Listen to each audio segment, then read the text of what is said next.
Hello and welcome. This is Dr. Suzanne. I wanted to do a very short video about spiritually transmitted diseases through sex. And this mostly affects women because we are the carriers of the womb. And this does not depend on your marital status. Let me repeat that. It does not depend on your marital status because you could be married and unequally yoked, and you will still have the oppression on spirits on your life. Okay, so mainly adultery, is the connection of two spirits that are not equally yoked. Okay, it doesn't matter if you married or not.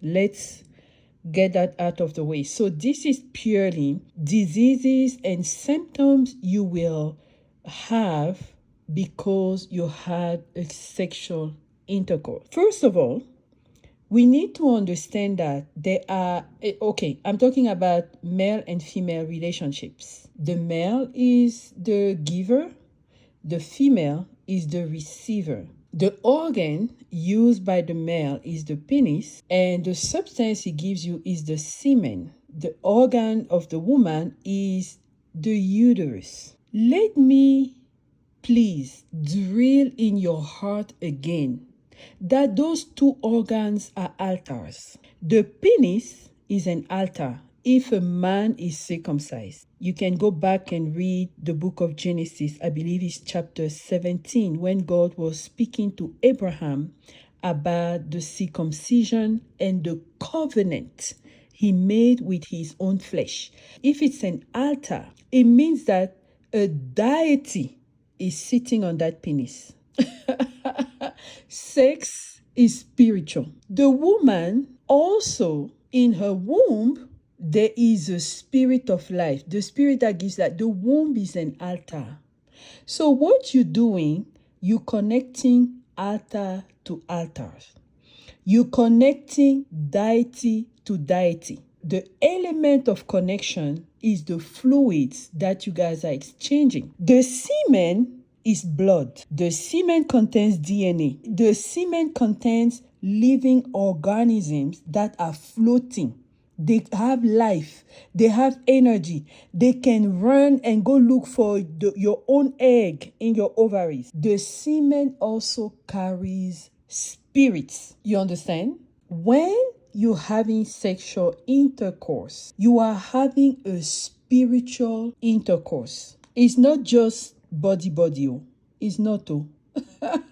Even though it can be so pleasurable and so yummy, you have to be careful and look behind the scenes, what is actually happening. Okay, when you see a man, you have to ask yourself, who does he represent? What is the soul in that body? What is the spirit ruling that body? You have to understand. If it's not the spirit of God, you need to know that it's a familiar spirit. If it's a familiar spirit, meaning an idol, it means that that idol is a god that is worshipped in a certain way. Meaning that there is a code in that family. If you're a married woman, do you know the code, the spiritual code of your in-laws? Because it's the male who carries the spiritual code. It's not necessarily the females, it's the males, because they are the one carrying the sperm, the semen, and they are the one giving the name of the family. When you have a baby, that baby doesn't carry your name. It carries the name of the father. So the father is the guardian of this family tradition that is going down from generation to generation. So if that father is not under the spirit of God, if you are yourself someone who is under the spirit of God, because everyone is different. So if the man is not under the spirit of God and he's under the idol spirit of his family, when you come with him sexually, you are immediately unequally yoked. Why do I say that? If you read the book of Corinthians, in the Bible, who is talking about unequally yoked, you will see there a little verse asking you, what is there between Belial and Christ? Meaning that the chief priest, the chief demon, the chief god, the chief idol on familiar spirits is Belial. And the chief spirit, when you are a Christian, is Christ. Whether you are married or not, if you're having intercourse with a man who is not under God, you have just signed a contract with the deity. And that's how you will get a spiritually transmitted disease. So, what are the codes of the family? Every family is different.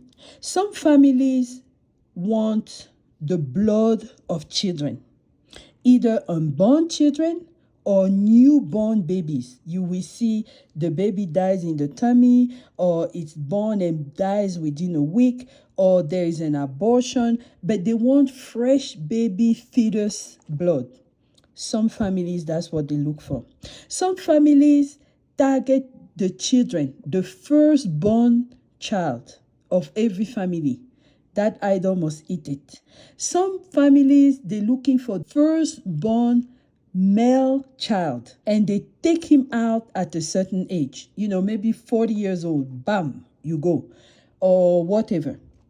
Some families, they block the marriages of girls. Why? Because that deity actually marries those girls and become the spirit husband of those girls. Some families attract women who have bright lights, and they take their stars, they take their wealth, they take their potential in life, and they make them useless. You just stay in that family, you work for them, and they use your stars and they use all your stuff. Okay? So you have to understand, what is the code? What is the spiritual code of this man?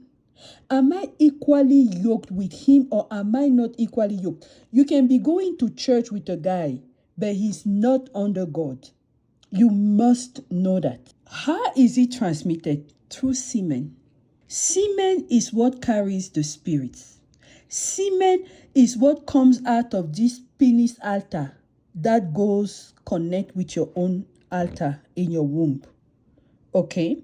So, sometimes during intercourse, you will feel like a serpent is penetrating you. You've seen the guy, you've had the foreplays, you've seen how he looks like. It's not that long.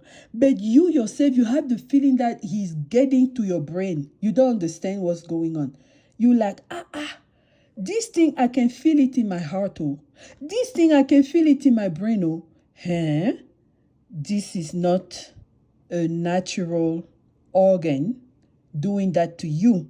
You're already getting a spirit in your system. Oh gosh. Okay. So after the experience, you will feel tired. You will feel drained. You can feel even depressed, like, oh my God, what did I just do? Or you can just even feel, disappointed or discouraged. Hey, this is a spirit, oh. This is already the sign of a spirit who has started working hard. Okay? So now, the physical signs you can have after this type of intercourse could be depression, anxiety. You're going to have low self-esteem. You are distracted, and you begin to experience rejection, failure, bitterness, laziness. You have discharge in your private. You have a smell in your flower. You have you can even have an actual sexually transmitted disease like gonorrhea or chlamydia or herpes, something, or urea plasma. You can actually have a disease too. Okay, that shows up because sometimes a lot of spirits work with those unseen germs a lot. Now, spiritually, you may notice that you have bad dreams, you have nightmares, you have things. I mean, things are not working anymore. It's as if a dark cloud is following you. Guess what? Every time you have intercourse with a man, the sperm stays in your womb. And because that contains DNA, that DNA is recycled through your womb and integrated in your own cells. That's why the Bible says that when you connect with a man, it mostly affects the women. It doesn't happen to the guys. You become one. That one, oh, it mostly happen in the woman because you are the one who gets pregnant and you're going to carry the child who is the fusion of the two of you. But even if you don't get pregnant, you can still carry the DNA of this man for months. And sometimes there is a phenomenon in the scientific arena which shows that a woman can have intercourse with a man and break up with him, and then she has intercourse with a new guy until she gets pregnant from the new guy. But the child resembles the previous guy she broke up with. Why? Because semen stays in your womb for at least 7 months. At least. And when you are married with someone and you constantly having intercourse with them, at the end of the day, his semen, the DNA of his sperm, can be found in your brain. Ladies, we have to be careful when we select who to sleep with. And I tell you, this has nothing to do with being married or not married, being in adultery or fornication. Nothing. It's just purely based on the sexual act. Everything starts there. Everything starts there. So we have to be careful. I'll talk to you later. Bye.